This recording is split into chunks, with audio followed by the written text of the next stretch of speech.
But it hasn't been one of those weeks because you got to go to Tabletop Day, am I right?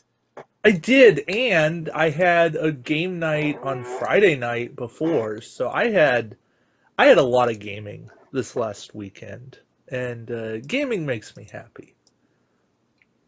That's cool. Spending $100 on new board games was also intriguing because I had told myself that I wasn't going to buy any new games until I had played all the games in my collection that I hadn't played, so I kind of broke my rule. But it was tabletop day. I Well, br- most of it was were expansions or different spin-off things. So, like I mhm. bought King of New York. That's like King of Tokyo. It's kind of an expansion for King of Tokyo.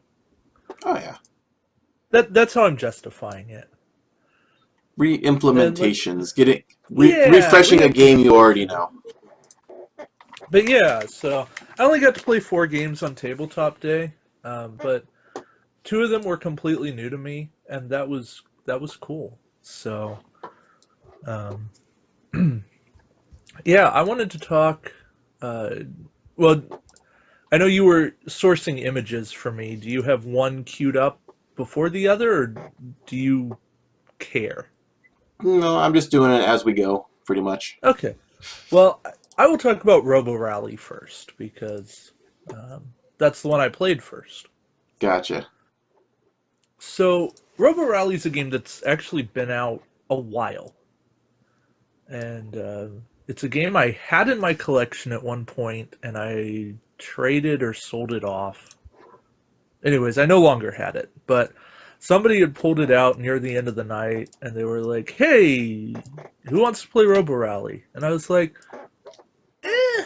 Nothing else was starting that I was interested in, and I'm like, "Yeah, I'll give Roborally a play." And it was only going to be like a 4 or 5 player game, and so I'm like, okay, it's going to be small. They were doing it right. They were setting up a small board. For Yeah. anyone that's never played Robo Rally, it is essentially capture the flag. Well, not even capture the flag, touch the flag. Um, you Maybe have way too hard to robots. capture the flag. Yeah, you have robots on a map, and you are programming your robot. But everybody else is programming their robot, and you're all trying to get to the same point. And as everybody's doing this, you start off and you're all kind of you're all in the same general vicinity, but you're not really that close to each other, and so you're not really bumping. But if you ever bump into somebody, you don't just bounce off; you actually start pushing them. And so if you get pushed, your entire plan gets screwed up because you still have to execute your maneuvers and you're planning 5 moves at a time. So if you get pushed on turn 1, you're probably either running off the board, flying into a pit, or hitting a wall and not going anywhere for your entire turn. And hilarity ensues. We actually saw 2 players in a 5-player game run off the board on turn 1. What? Yeah, one turned the wrong way and one went on a conveyor belt facing the wrong way. Oops. Yeah, oops. Well, the good news was not all was lost. Because in this game, when you die, you actually respawn, and you have 3 life points. So essentially, it's Pac-Man in the sense that you have lives, and you get to come back. You come back damaged, but there's ways to repair. So, and there's also ways to get like cool gear that lets you do interesting things, like have a rear laser to shoot people, and all robots have a laser to shoot robots. So yeah, it's a game where you're racing to get stuff, and I didn't win. I would have been third, if we played everything out. Um, Actually might have been second because I had a shot on somebody and I could have really screwed up their plans and driven them into a pit. But you're not that kind of mean-spirited, brutal. Oh, yes, I am. I drove my girlfriend into a pit. Oh, I'm sure she loved that. Oh, yeah. Yeah. Do you still have a girlfriend? Yes, I do. Oh, good. We also spent an entire round bumping into each other because we were facing each other, and there was some radio interference where we were doing the exact same moves as each other, and they were all straights. And yeah, that was not fun. So for those of you who don't know, I had a picture of the board up a little just a second ago. And the way you're basically moving around this board is you have to program your robot ahead of time with these cards, and you set down up to 5 at a time. And as they are executed in order, you don't know where everyone else is going to be. So suddenly you might be in the wrong space for where you want to go. So let's say you wanted to move forward, but someone bumped you into a wall. Your robot's still moving forward, but now it's hitting that wall that wasn't there before, or that wasn't there while you were planning. So it's all about mitigating your programming deficiencies. And of course, not getting stuck on one of these moving conveyor belts that want to throw you into a pit, or a rotating saw, or some other medieval contraption of destruction. Yeah, the thing that it reminded me most of, or that I wanted it to be, was BattleBots. I love that show so much. I wanted to build a robot. It's coming back. I heard about that. Back. Yeah, it's back this summer. I'm excited. I'll be watching for it.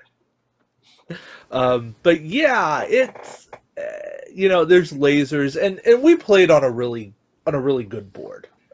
We had some guys that had played before, and I've known from the Dice Tower that, especially early on, do not overcomplicate the game.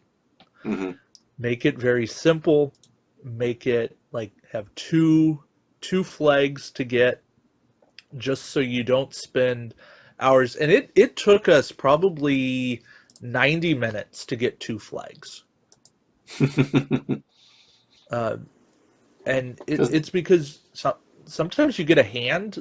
There were times you get dealt 10 cards minus the number of damage you've taken. And the moves that you can get are straights, turns, straights, turns, backups, and U-turns. There were 2 hands, maybe even 3 hands, where I needed a turn, any turn, and I got nothing but straights. It's like the flag is just there over to the left. Just let me turn that way. Yeah, the best thing was the first gear I picked up was a mechanical alarm, so I could touch flags or repair spaces from one adjacent to me. Ooh. And so I just kept moving around this cluster of repair. And because I was orienting myself, and I kept repairing damage, and I basically healed myself all the way back up, and I was like, yes. And then my gear got stolen from me. Oh. By my loving, wonderful, amazing girlfriend. Who you pushed into a pit to her horrible, glorious death. All day. Yeah. That was actually the story of our day. We basically, in every competitive game, I think we took each other out of the game the whole time. You always target the one you love or something. That's what makes the game the most fun, isn't it? I guess.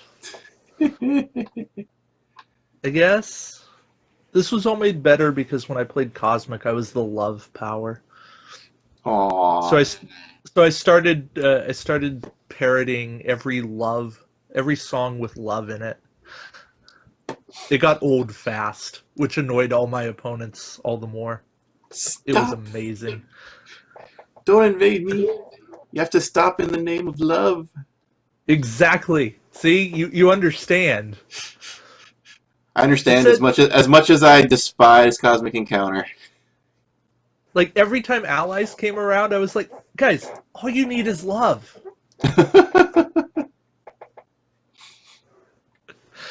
It works. So you got to role play it sometimes. Oh yeah, But because yeah, it's I don't want to get too much into Cosmic, but yeah. you got to have fun. You got to laugh. And like I didn't win a single game all day, but I had a great time. And you have fun playing games. And and that That's truly why we do it. exemplified the day. Yeah. But I won a raffle and I got some promo cards for Dixit, and that made me happy. Well, that's cool. That is actually the best thing about International Tabletop Day, if your retailer gets the Geek and Sundry kit, is that there are all kinds of promo cards. All the free stuff. I'm very sad I didn't manage to make it out to my store. I had a D&D tournament that morning, the D&D Attack Wing, Ah, at another location, and of course, Cool Stuff would be sold out of everything they get because everyone goes to Cool Stuff for things. yes. So by the time I would have gotten there at 8 p.m., nothing left. Yeah. That's okay though. These things happen. So yeah, Roborally, if you enjoy chaos at all, definitely worth a look. But play with someone who knows what they're doing, and if you see 4 boards and 16 flags, run fast. Oh geez. Because it will take probably 15 minutes per player per flag. That's one of those things you per... see in giant mode at one of the big board gaming events. You know, where every robot is 3 feet tall and it's taking up half of a ballroom. Yeah, and if you really love the game, that is something you would spend a day doing. And I'm sure there are people that love doing that, and no criticism to any of them. And I'm sure that's reserved. Well, they probably play like 8 players, and they just love the chaos that ensues. But if you've never played before, the way to play this game is 3 to 5 people, and just a handful of things to go wrong. And I mean, the game is about chaos. I would say play it like you would want to play Mario Kart. Yeah, there's a bit of Mario Kart, but if you really want the 8-player chaos, then get 8 of your friends online to play Mario Kart. Or 8 strangers to play Mario Kart. I mean, we have... You can get a lot more games than it would take of this.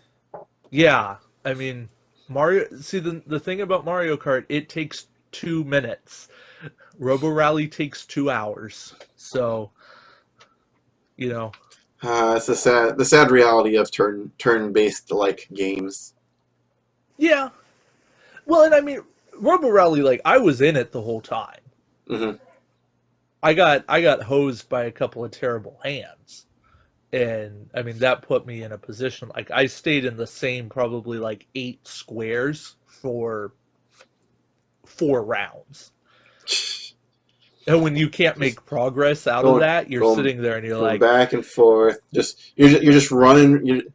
It's like what happens when you work in retail. You face the wall. You just run your head and do it over and over and over again. Right?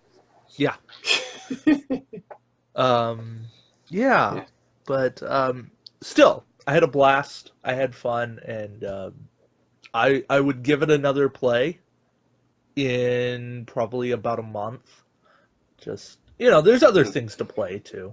Oh yeah. It's not a game I'm going to run out and buy, but if the opportunity presented itself, I'd give it a play. And it's not really one of those games that scratches the competitive itch. It's a fun itch. It's a fun itch, yeah. It's not anything I would ever want to sit down and be like, I got to win this game. Roborally Tournament. Prizes and cash and glory and destruction. I'd play for the glory. I wouldn't want prizes involved unless it was store credit. But that's about all the prizes I'd want. Maybe a cool like trophy of your robot. Ooh.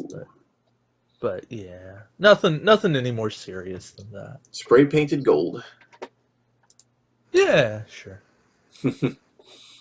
So that was one of the games you got to play. So you also said what? Cosmic Encounter, King of New York. Cosmic. Yeah, I played Nexus Ops, I which is like this. Nexus Ops. That's one of the few games that I have in my collection. Yeah, I got some really bad secret missions. Oh. I got a whole bunch of dragon stuff right at the start. Well, you knew what to aim for at least. Yeah, I only discovered one mine in all of my exploring. Ew, that's brutal. Yeah, I got a whole bunch of rock crawlers, which were promptly destroyed. Actually, I'll tell you this. In all of my attacking, none of my rock crawlers ever rolled a hit. Don't they hit on like 4 3 plus. or better? 4 or better? Yeah, four plus. Gotcha. So 50-50 chance on a roll of a die that they would actually Hmm. kill something in the opposing army. Yeah. Not a 1. Mm. So yeah, the board is not very huge, but I mean you have a little bit of space for yourself, and then you start getting into like neutral zone against one of your enemies. How many players did you play with? 4. 4 players. So you got even a little bit less space. Yeah. Mm-hmm. But But you explore, you find mines to grab income. The income you turn into more units. A little bit like a StarCraft kind of deal. You gotta mine more minerals. Do you crave that mineral? Sorry, what? You gotta crave some of that mineral. Yeah. It was just I had no luck. I had a whole like triangle on my left side that was no mines whatsoever. Mm-hmm. So I was basically funneled to go one direction, and it was definitely worse than being in sync with the other players.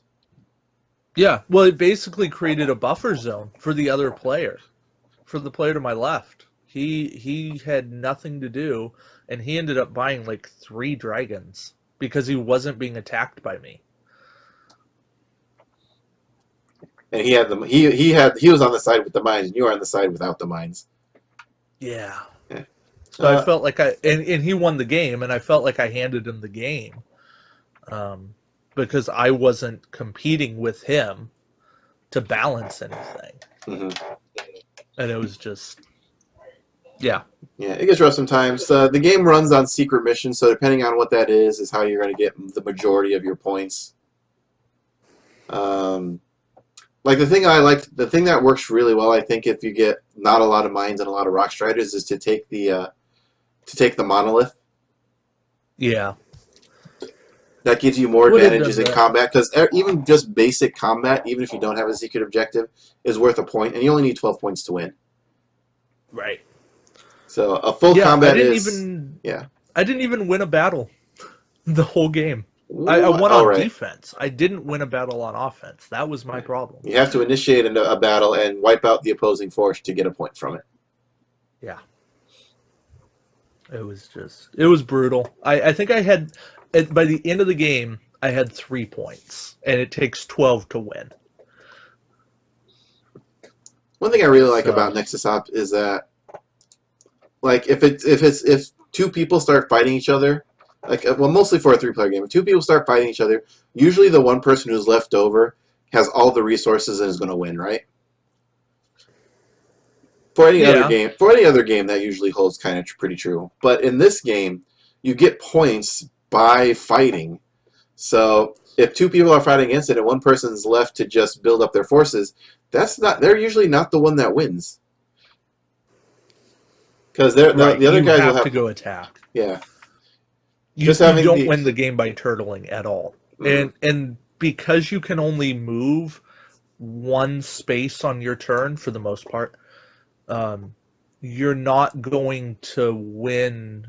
You can't move fast enough if you're not always moving. Mm-hmm. Because you can only move. You generally move 1, at most 2 spaces with any of the units you have. So trying to get that, if the other players are fighting on the other side of the board from you, it's really hard to get involved in it. Yeah. If you But didn't start setting your forces there like 3 turns ago. yeah. But Nexus Ops is actually a game that I'm more eager to play again than Roborally. Just because there's so much more that I could do better. Hmm. There's a lot now that I know how the game's played that I would change about how I managed the early game. And yeah, what happened was that two guys had played before. One guy had played a bunch, and the two new players went first and second. Yeah, that doesn't. Yeah, You gotta see what the other players are doing to know what you're supposed to be trying for. and that's one of those situations where I always, as somebody who knows the game, when there's a definitive thing where you need to see turns, I always say we're going to make it so that the new players don't go first. Hmm. My option is if a new player randomly gets picked first, I ask them, do you want to go first or do you want to go last? Yeah. So that they can see it, so Or they can even, see. or like what position do you want to go? Hmm. Yeah. But That's a good yeah, way. That's a good way to bid just for turn order in general for any game. yeah, it happens. Like I mean, I'm okay with it. I think it was just more a case of somebody who's really familiar with a game, but not necessarily familiar with teaching it. Hmm. And that can happen to anybody. I mean, I've been guilty of that before, and you just get so zealous to play your game, and you forget some of the nuances of teaching it. I forgot the rule that there's not that path there doesn't actually connect, Yeah. or that this Oh card is wait. supposed to be taken out of the game. Yeah. Oh yeah. I've done that. I've had games where it's like, oh wait, that card isn't supposed to be in the game. That's an expansion card. Oops. Oh well. Yeah. You've had a strategy built around that, so we're gonna play with it. Even though it's overpowered in a game of different players. Yeah. Well, live and learn. Hey guys, this was a learning game. And that's what I always tell people. Like anytime we've got new people around, it's a learning game. So, Hmm. and that's good advice anyways. It's like The other have thing I new like to throw people in is around. if you're trying when you're teaching when you're doing a learning game is that uh, if it's like the first round or two or like the first 20 or 30% of the game, if people want to restart the game because something finally clicked for them, I tell them to go for it because playing the other 60% of the game knowing that you screwed up in the first part is not fun. Yeah. Especially if it's a game where you can't really come back when there is that kind of a ramp, Hmm. like Nexus Ops. Um, if it's there's other games where you can definitely come back. Um, Yeah. Like the one you know, actually like to compare Nexus Ops kind of to like Twilight Imperium. Because sure. you have your forces, you want to move them around, you want to capture certain locations, and you get secret objectives for you to score your points and win the game. Well, this plays in an hour and a half, whereas Twilight Imperium takes like 6. Yeah. It's condensed, and I like the condensed nature of it. Hmm. Um, Also, I have the cool old version of it where all the pieces are neon candy colored.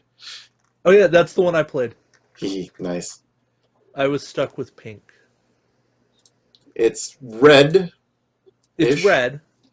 That's what I said because I always play red, except in Cosmic, I was relegated to orange.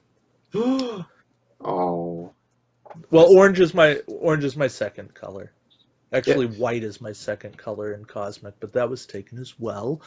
But My colors are yellow or white because there always seem to be the colors that no one else wants.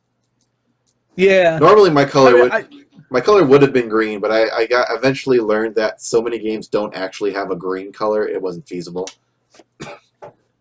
yeah. Well, it all started like when the first time I ever played Catan. red was the only leftover color. Really? That's always like the first one gone in my Catan games. It was just the way that this family had played games, and like one guy was always white. The mom was always blue. The dad didn't care what he played, and that's fine. And somebody else always played green, I think.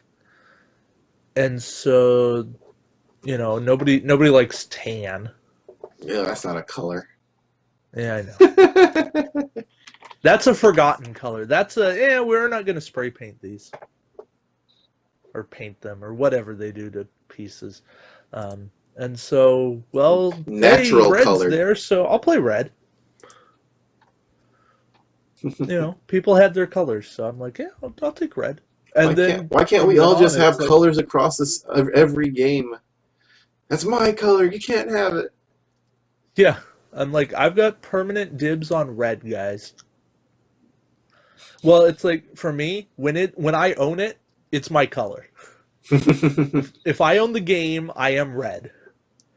If you own the game and you want red, then you can have it. When it's your car, then you can choose the radio station. Exactly. Exactly. It's a good thing. So did you want to talk about your game, or did you want me to talk about my game? I already talked about all about Among the Stars before you got here. Oh, okay. Things run very short when I'm rambling to myself. Yeah.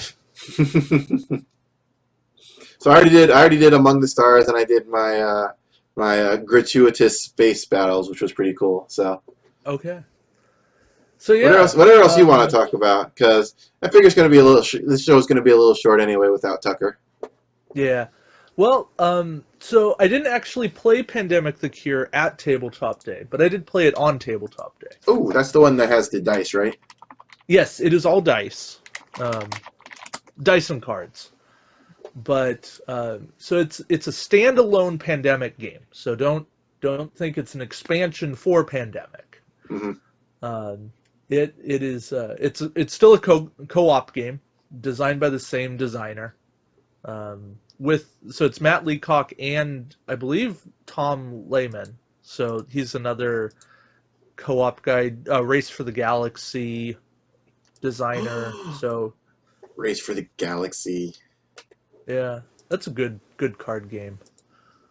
I haven't played that forever. In a while. I like that. I stopped playing it because I found the online version of it. And yeah. It just plays so much faster than playing with people. Oh yeah, people are slow. People are so slow. But yeah, so in Pandemic: The Cure, everyone gets a role, as you figure. Mm-hmm. So this will sound a lot like Pandemic if you are familiar with Pandemic. Oh yeah. So I'm kind of taking this approach that you've at least heard of Pandemic, and then you get dice that are specific to your character. Most dice have 4 or 5 faces that are the same or similar to every other character. And that's because there are basic actions in the game. There is movement and treating diseases and starting to research cures of diseases. Mm-hmm. So you got your little syringe on every character because everyone can treat things. You've got your little plane so you can move from region to region. Or right. The plane lets you fly. The boat lets you move adjacent to the plane lets you go anywhere. Everyone has the bad result because in games where you roll dice, you have to have a bad result of some sort. Yep.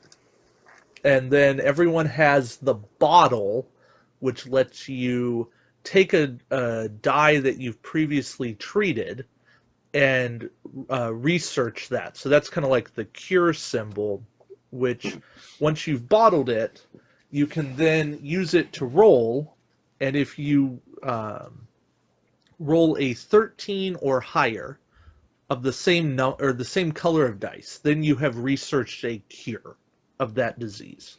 Mm-hmm. So 1 die will never work. 2 dice will never work. 3 dice, 3 you have a dice, shot. Generally, you want 4 or 5. I actually pulled that off. I pulled off a 3-die cure. I was shocked. I looked at it. I'm like, well, I'm going to roll because there's no penalty to it. Mm-hmm. I'm going to roll because why not? And I rolled like 5, 5, 4. Nice. I was like... Yeah, because the penalty of bottling things to try to find the cures is that the next time your turn comes around, you have less dice to roll, because that locks your dice until you find the cure.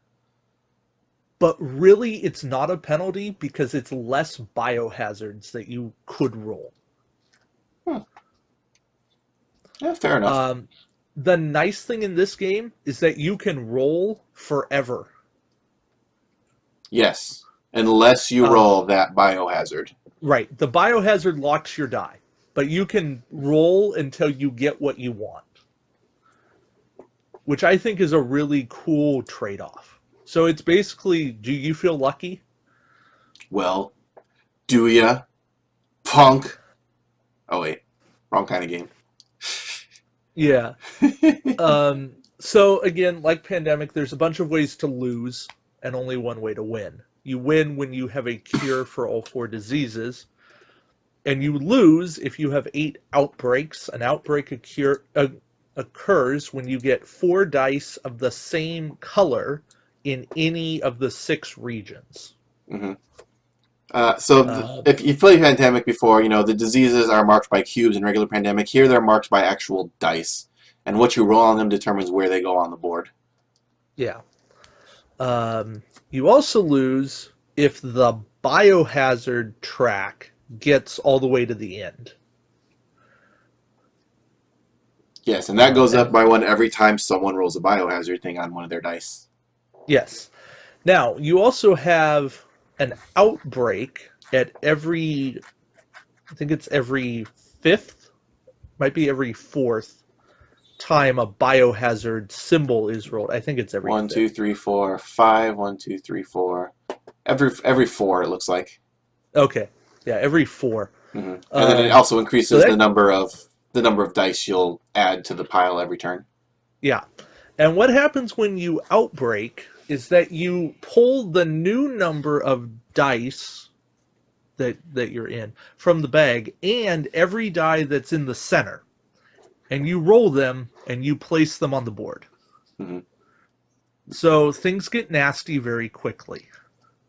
Mm-hmm. There's 2 stages to fighting diseases. Every time you treat a disease, it goes to the center, and then you have to spend another one to get it from the center to just remove it from the game. Right. So if you're spending all your time saving the world and not disposing of the viruses you've already collected, they can come back. They can resurge with a vengeance. Yeah. So you kind of have to balance, and once you've cured a disease, then your syringes become extra good because a single syringe lets you move all the cubes of that color from an area of the board to the center, or all the cubes of the color from the center back to the bag. Mm-hmm. You also lose the game if you go to draw dice from the bag and you can't draw enough. Everyone's infected. We're all going to die. Yeah. The nice thing is that on all of the infection dice, one face has a plus sign. And if that comes up, instead of infecting the world, it goes to the CDC. And this is good for bonus stuff. Yeah, those pluses can be used as currency to spend on events. And events are good things that help you out. Mm-hmm. Just so like in regular Pandemic, you can use them to, inoculate a population and draw less dice, or move everyone around the table for free, or something like that. Right. So like one of them makes it so you don't draw any dice. at the end phase, or one of them lets you put 4 cubes from the center back into the bag. Mm-hmm. They're really useful things. You just have to have the currency to spend them. Mm-hmm. And that therein also lies one of my gripes with the game, is that being a dice game, I know I'm saying silly to say this, it can be a bit dicey. Yeah. Because there is the possibility that you never roll anywhere any of these plus side, the good plus side of the dice, or you roll all of the plus side of the dice and the game becomes a cakewalk. Yes. I actually did a solo playthrough last night Mm-hmm. because I was bored. My internet's been down, so I'm like, Oh. well, I can't watch TV. I don't have the internet. I have my phone, but data. Um, I'll play my new solo game. And yeah, there was a point I rolled 4 dice and 3 of them came up plus signs. I'm like, well, I thought this was supposed to be bad. I won with I started on normal level, which I'm still learning the game. It's my second time playing, so I'm like, well, I'm not gonna start on heroic. I could have. I still might have won. I think I had 1 outbreak all game. I think I rolled all of like 9 epidemic signs all game. Yeah, it was a little simple. But also in the single player game, I'm spending most turns with a whole bunch of cures. A whole bunch of my dice locked for cures. Yeah, because with more players, you're only having like maybe one person locked down with a lot of cures. Yeah, maybe 2 if you're trying to do 2 at once. Mm-hmm. But oh yeah, that's the other thing. In multiple player games, at the end of your turn, if you're in the same spot as somebody else, you can pass one of your cures to somebody in the same region as you. Mm-hmm. So you can combine your curing dice so that instead of you Right. rolling 2 and them rolling 2 and never being able to win, now one of you is rolling 4. So Right. you get half the rolls, but you get better quality. Yep. And that it really is a teamwork thing. And yes, of course, this is a co-op that can be prone to the alpha gamer telling everybody what to do, to which my counter is shut up and let somebody run their turn. If they ask you for help, then feel free to offer it. Mm-hmm. But Good if they old, don't ask, then don't offer. good old cooperative games.